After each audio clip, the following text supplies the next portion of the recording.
Hello everyone, welcome back to my English learning YouTube channel crack English with BC. और मैं आपका English language trainer Birju Chauhan. Dear friends, आज के session में हम लोग स्टडी करेंगे मेन वर्ब के विषय में और इसमें देखेंगे concept of A main verb, आखिर मेन वर्ब होता क्या है। उसके बाद देखेंगे फॉर्म्स ऑफ मेन वर्ब्स, आखिर मेन वर्ब्स के कितने फॉर्म्स होते हैं। उसके बाद देखेंगे आइडेंटिफिकेशंस ऑफ मेन वर्ब्स, आखिर मेन वर्ब्स को पहचानते कैसे हैं। तो चलिए शुरू करते हैं the concept of A main verb, आखिर मेन वर्ब होता क्या है। A verb which shows an action and the degree of its completion is called a main verb. वह वर्ब जो हमें यह बताता है कि कौन सा काम कितना हुआ, उसे हम मेन वर्ब कहते हैं। चलिए इसे एग्जाम्पल से देखते हैं। लड़के ने आज सुबह पत्र लिखा। The boy wrote the letter this morning. हम लोग इस सेंटेंस में बता रहे हैं एक लड़के ने एक पत्र आज सुबह लिखा। तो यहाँ पे जो मेन वर्ब है वह है रोट और इसका डिग्री ऑफ कंप्लीशन है कंप्लीट इन इमीडिएट पास्ट, यानी यह काम पास्ट में बहुत जल्द हुआ है, यानी सुबह सुबह हुआ है। अब चलिए दूसरे एग्जाम्पल को देखते हैं। एलेक्स अब क्रिकेट खेल रहा है। Alex is playing cricket now. तो हमारे पास सेंटेंस है एलेक्स अब क्रिकेट खेल रहा है। हमारे पास जो मेन वर्ब है वो है प्लेइंग और डिग्री ऑफ जो कंप्लीशन है एक्शन गोइंग ऑन। तो इस सेंटेंस में हम लोग देख सकते हैं जो मेन वर्ब है वह है प्लेइंग और जो डिग्री ऑफ कंप्लीशन है यानी काम जारी है। तो इस तरह हम लोग देख सकते हैं मेन वर्ब वह वर्ब होता है जो हमें बताता है कि कौन सा काम सब्जेक्ट करता है और वह काम कितना पूरा हुआ है।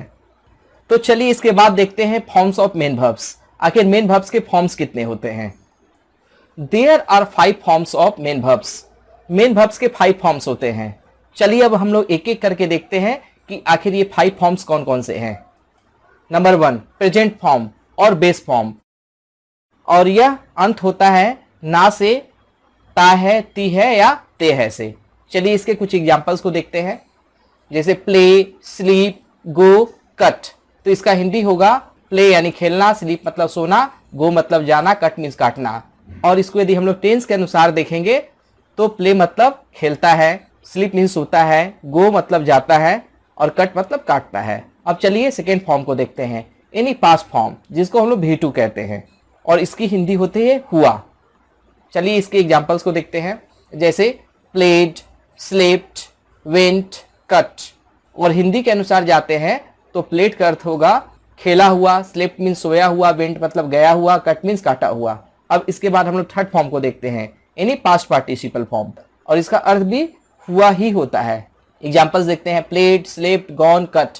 जैसा कि प्लेड मीन्स खेला हुआ, स्लेप्ट मीन्स सोया हुआ, गॉन मतलब गया हुआ, कट मीन्स काटा हुआ।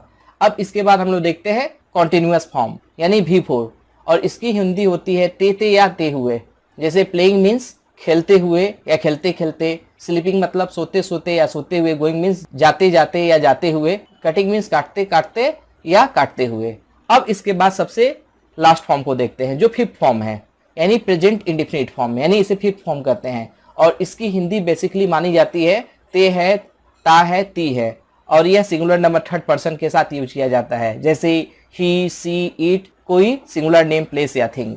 अब चलिए इसकी एग्जांपल्स को देखते हैं, जैसे प्लेज, स्लीप्स, गोज, कट्स। यानी प्लेज मीन्स काटता है, स्लीप्स मीन्स सोता है, गोज मतलब जाता है, कट्स मीन्स काटता है। तो इस तरह हम लोग देख सकते हैं कि मेन वर्ब के 5 फॉर्म्स होते हैं। डियर फ्रेंड्स, ये मैंने फॉर्म्स ऑफ वर्ब के विषय में आपको बेसिक आइडिया दिया और इस पे डिटेल स्टडी करने के लिए, यानी प्रत्येक फॉर्म के यूजेज क्या हैं, इनको कैसे बनाया जाता है, इसके लिए मैं अलग से वीडियोस को तैयार करूंगा जिससे आपको इसे सीखने में काफ़ी सुविधा होगी। अब इसके बाद हम लोग देखते हैं आइडेंटिफिकेशंस ऑफ मेन वर्ब्स, आखिर मेन वर्ब्स को आइडेंटिफाई कैसे करते हैं। To identify the main verb in a sentence, ask the question of what the subject does as per the tense. यदि हमें मेन वर्ब को पहचानना है तो सेंटेंस के सब्जेक्ट से हम पूछते हैं कि वो क्या करता है, लेकिन याद रखें यह जो क्वेश्चन है यह टेंस के अनुसार चेंज भी हो जाता है। यदि प्रेजेंट इंडेफिनिट में है तो उन्हें पूछेंगे क्या करता है, यदि पास्ट कंटिन्यूअस में है तो उन्हें पूछेंगे क्या कर रहा था, यानी टेंसेस के अनुसार हम लोग क्वेश्चन को चेंज कर देंगे। चलिए इसे एग्जांपल से क्लियर करते हैं। सचिन बल्लेबाजी कर रहे थे, सचिन वाज बैटिंग। तो यदि हमें जानना है कि इसमें मेन वर्ब क्या है तो हमें क्वेश्चन पूछना पड़ेगा, ask what was Sachin doing. तो जवाब हमें मिलेगा बैटिंग। तो बैटिंग क्या है? मेन वर्ब है। इस तरह हम लोग मेन वर्ब को पहचान सकते हैं। इसके बाद चलिए अब हम लोग सेकेंड एग्जाम्पल को देखते हैं।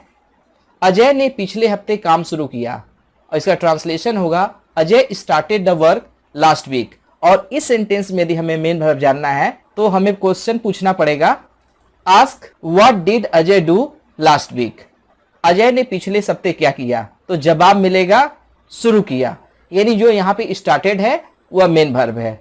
तो सिंपली हम लोग समझ सकते हैं कि यदि हमें मेन वर्ब को पहचानना हो तो सब्जेक्ट से पूछिए वह क्या करता है। और ये जो क्वेश्चन है ये टेंस के अनुसार बदल सकता है, जैसे मैंने आपको ऊपर में बताया।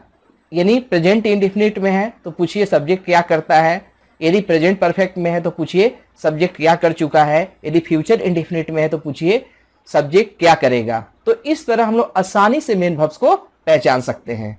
तो डियर फ्रेंड्स, आज के सेशन में बस इतना ही। आज के सेशन में हम लोगों ने स्टडी की कि मेन वर्ब क्या है, इसके फॉर्म्स क्या होते हैं, इन्हें कैसे आइडेंटिफाई करते हैं। तो डियर फ्रेंड्स, यदि आपको मेरी वीडियो अच्छी लगी तो इसे लाइक कीजिए, इसे शेयर कीजिए और मेरे YouTube channel crack English with BC को सब्सक्राइब कीजिए और बेल आइकन पुश करना ना भूलें ताकि मेरे आने वाली हर वीडियो का नोटिफिकेशंस आपको मिलता रहे। वीडियो में आखिर तक बने रहने के लिए थैंक यू वेरी मच।